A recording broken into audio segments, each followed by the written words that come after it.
Oke, sebelumnya perkenalkan nama saya Alvan Mahardika Yuda Brajakusuma dengan 3 NIM digit terakhir 182 dan teman saya Dev Osvaldo Atris 3 NIM digit terakhir 172 dan Gervin Oktiano dengan 3 NIM digit terakhir 185. Di sini saya akan menjelaskan proses terjadinya deadlock pada suatu sistem. Sebelumnya kita harus mengetahui apa itu deadlock dan bagaimana kerjanya. Deadlock adalah kondisi di mana dua atau lebih proses dalam sistem tidak bisa melanjutkan eksekusinya karena saling menunggu sumber daya yang sedang dipakai proses lain, sehingga mereka semua terjebak dalam kondisi menunggu selamanya. Kita analogikan seperti jembatan penyeberangan, yang di tengah itu ada dua mobil macet dan ada hanya satu jalan sempit yang tidak memungkinkan untuk berpapasan. Yang ada di poin jalur hanya untuk satu arah, yaitu di jembatan ini saja. Setiap bagian jembatan dianggap sebagai resource.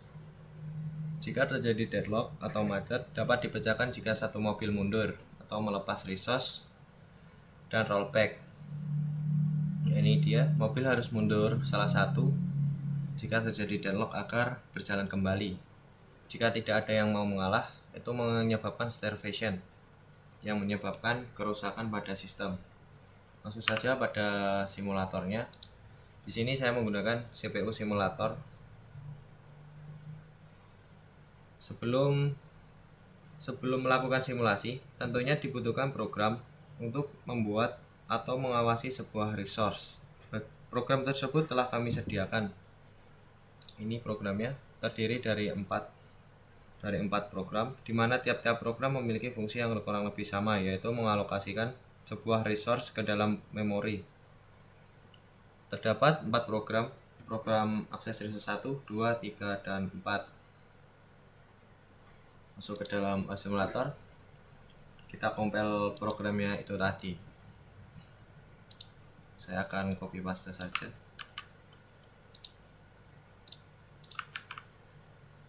Masuk ke compile, lalu ke load in memory. Lakukan pada 3 program yang belum kita.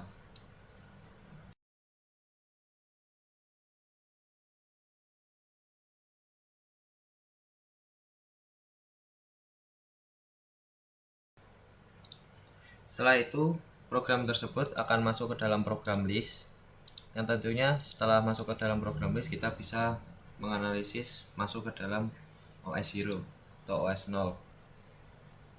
Masuk ke dalam program list. Sebelum itu saya akan merubah scheduler ini agar dapat dianalisis. Pertama saya ubah RR, kita buat row robin 10-nya 10 stick. CPU speednya kita paling atas, paling fast. Selanjutnya membuat view resource panel untuk kita bisa menganalisis apa yang terjadi pada program tersebut. Kita masukkan ke dalam ready process atau queue antrian semua program yang ada di dalam program list. Lalu kita start dan kita lihat apa yang terjadi di dalam panelnya. Sedang berjalan. Nah, ketika melakukan deadlock, sistem membaca deadlock tersebut dan programnya tadi sistemnya tidak berjalan.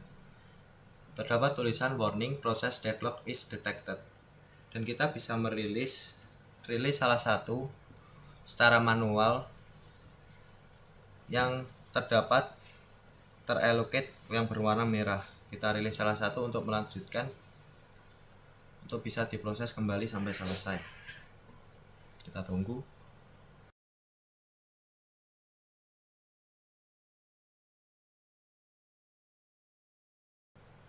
Nah, jika ketika semua resource berubah menjadi warna hijau, maka program berhasil dieksekusi dengan baik.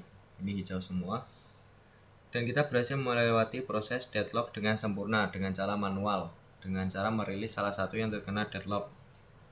Seperti tadi, dimundurin agar tidak bertabrakan atau antri.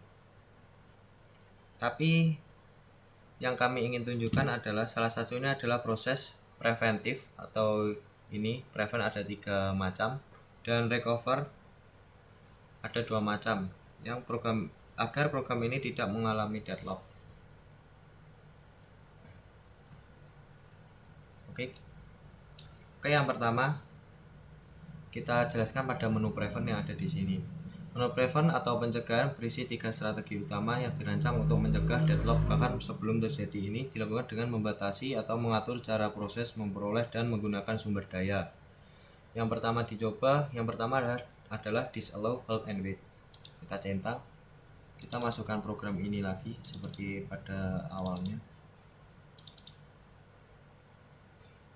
Ini sudah dicetak, lalu di start. Kita lihat panelnya.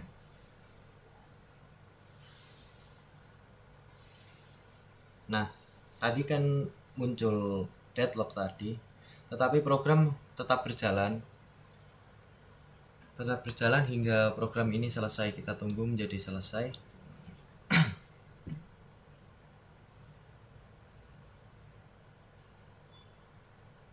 Program ini terus berjalan.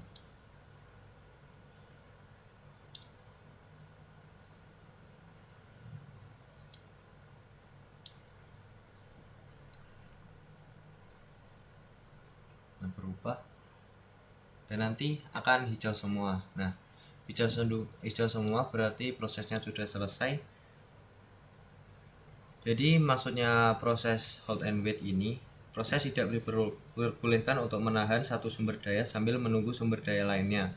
Jadi artinya jika suatu proses ingin meminta sumber daya baru, maka ia harus terlebih dahulu melepaskan sumber daya atau resource yang saat ini sedang digunakannya untuk mencegah situasi deadlock atau macet atau bertabrakan.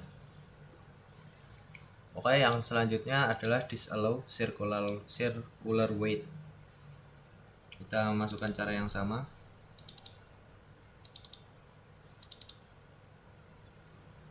Sudah saya centang ini yang di circular wait-nya. Saya start.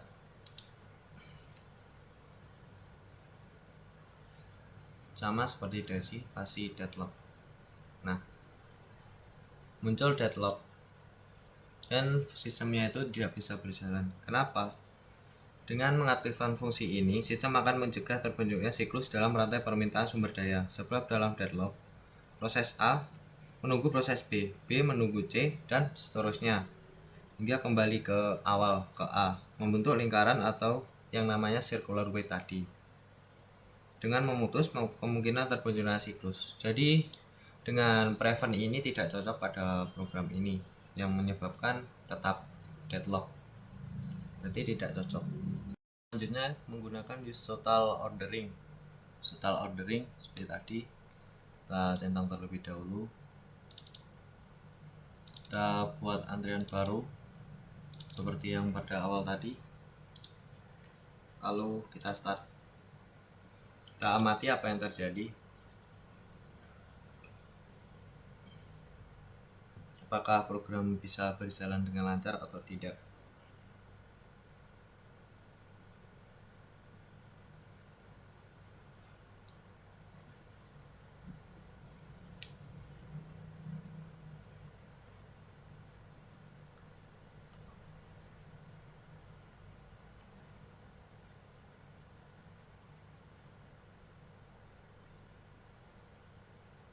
Oke, semuanya sudah hijau menandakan berjalan dengan lancar sampai selesai. Kenapa kok bisa? Pendekatan ini memberikan aturan global yang mengurutkan sumber daya atau resource secara total. Kemudian sistem akan membaca proses untuk meminta sumber daya yang kita masukkan tadi hanya dalam urutan tersebut. Misal jika sumber daya resource 1 berada sebelum resource 2 dalam urutan, maka tidak bisa mendahului seperti itu dan selanjutnya. Maka tidak ada yang saling bertabrakan. Adapun juga ketika mengalami deadlock, selanjutnya masuk ke dalam recover, dalam menu recover ini. Nah, berbeda dari preventif, menu recover digunakan ketika deadlock sudah terjadi atau sudah deadlock. Artinya sistem akan mencoba mengidentifikasi dan memulihkan keadaan setelah mendeteksi bahwa sejumlah proses sudah saling terkunci. Misal tidak bisa berjalan lagi, dalam menu recover ini dapat memperbaikinya. Kita coba. Yang pertama ada abort proses. Kita coba saja seperti tadi, seperti awal, masukkan lagi ke dalam queue, lalu di start. Jangan lupa dicentang allow prosesnya. Pasti nanti akan muncul deadlock. Nah, deadlock, tapi nanti bisa berjalan lagi. Kita tunggu dan berjalan lagi, hijau lagi seperti normal. Nah, kenapa? Bila diaktifkan, sistem akan secara otomatis menghentikan atau mematikan proses yang terlibat dalam deadlock. Ini adalah tindakan drastis, namun seringkali menjadi solusi terakhir yang paling cepat agar sistem bisa kembali berjalan normal dengan mengorbankan salah satu lebih proses. Resource yang terjebak akan dilepaskan dan proses lainnya akan melanjutkan eksekusinya. Jadi salah satu resource itu tadi dihapus secara otomatis, dirilis secara otomatis, tidak perlu diklik rilis ini. Untuk selanjutnya cara recovery adalah preempt resource. Kita coba saja. Nah, sama preempt resource sudah dicentang, lalu di start. Pasti awalnya juga deadlock, mendekati deadlock. Nah, tapi nanti bisa lanjut lagi. Loh, sudah lanjut lagi.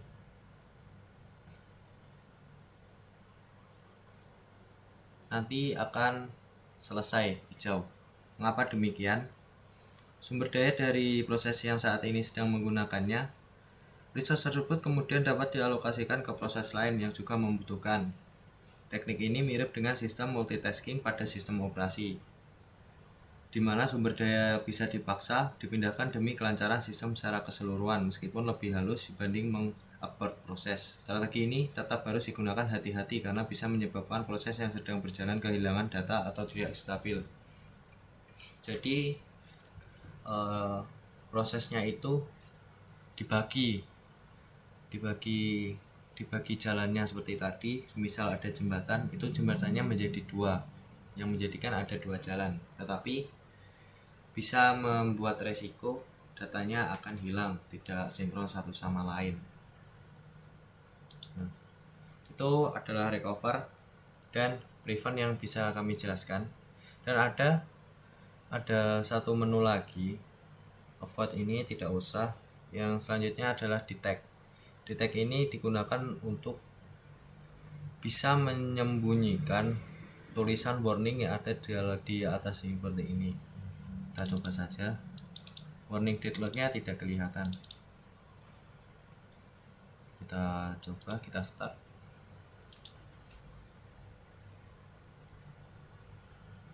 Nah, resource-nya akan deadlock dan tidak berjalan, tetapi tidak ada warning seperti ini. Kenapa ada fitur ini? Nggak tahu. Tapi yang jelas kita sebagai teknisi memudahkan mengetahui apa yang terjadi daripada kita mengulik dari dalam apa yang terjadi. Nah, di fitur ini tidak terdapat tulisan yang menyebabkan semakin sulit untuk menemukan masalah apa yang ingin diselesaikan demi menjalankan sistem ini tetap berjalan. Jadi harus dianjurkan untuk diperlihatkan seperti ini.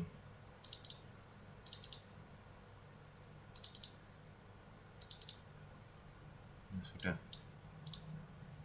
Sekian dari kelompok kami, kurang lebihnya mohon maaf. Terima kasih.